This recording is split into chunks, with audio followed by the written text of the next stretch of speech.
Pranë Universitetit e Kerem Çabej të Gjirokastërës, ashtu si kurse në të gjitha institucionet e arsimit të lartë në Shqipëri,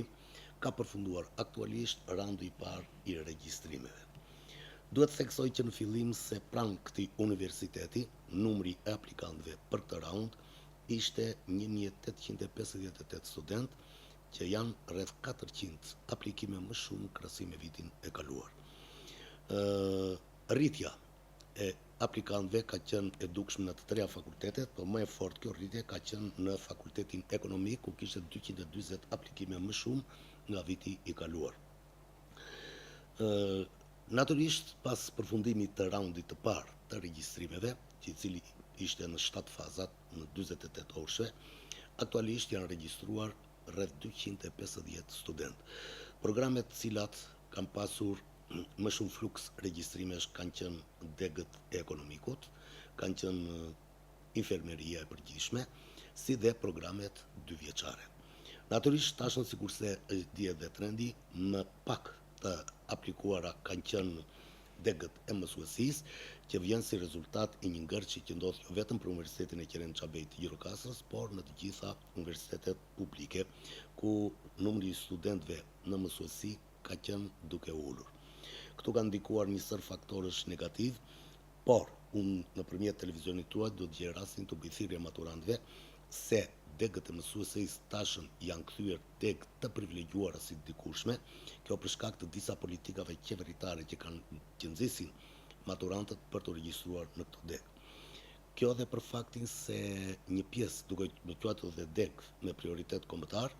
disa prej këtyre degëve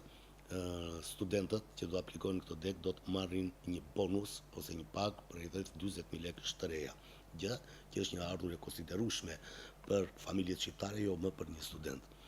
Nga ana tjetër, u bëj thirrje të gjithë maturantëve që në raundin e dytë të regjistrimeve të regjistrojnë pranë Universitetit e Kerem Çabej të Gjirokastërës. Jo thjesht vetëm se kemi një ofertë akademike e cila ka ardhur nga viti në vit duke u përmirësuar, duke ofruar gjithmonë më shumë me tregun e punës, por në ana tjetër duhet të bëjmë dije se tashëm ne ofrojmë programe studimi të përbashkëta.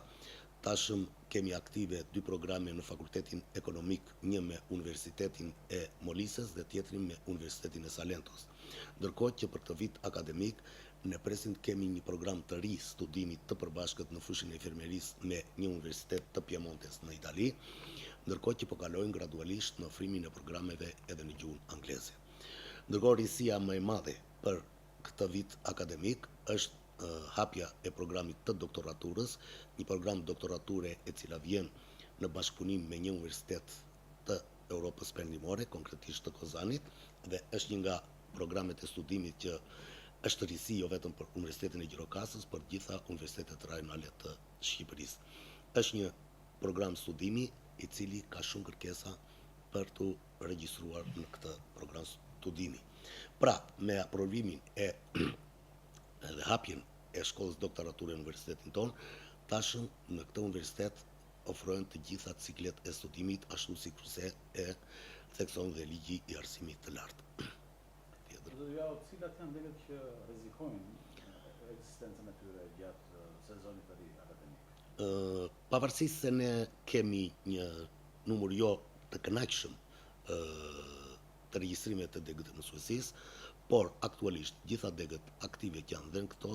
në degët e mësuesisë nuk rrezikohet asnjëra për të mbyllur deri në këtë moment që po flasim. Gjithmonë ne bëjmë thirrje që në këto degë të vinë maturant të cilët janë cilësor, sepse tashëm edhe puna në sistemi parauniversitar ka ardhur duke u përmirësuar, madje mund të them që edhe paga e këtyre mësuesve tashëm është barazuar me pagën e pedagogëve në universitete. Gjithmonë bëj fjalë për pedagogë të cilët nuk kanë arritur ende të kenë kualifikimin. Pra që do të thotë se puna e mësuesit në sistemin parauniversitar është përmirësuar gjithnjë më shumë, kështu që unë bëj thirrje që të vinë sa më shumë maturantë të cilët të kenë një nivel të lartë cilësor, sepse puna atyre do të jetë e vlerësuar dhe mundësitë për punësim do të jenë akoma të mëdha sepse kualifikimi më i mirë natyrisht i jep dhe hapësira më të mëdha për të punësuar.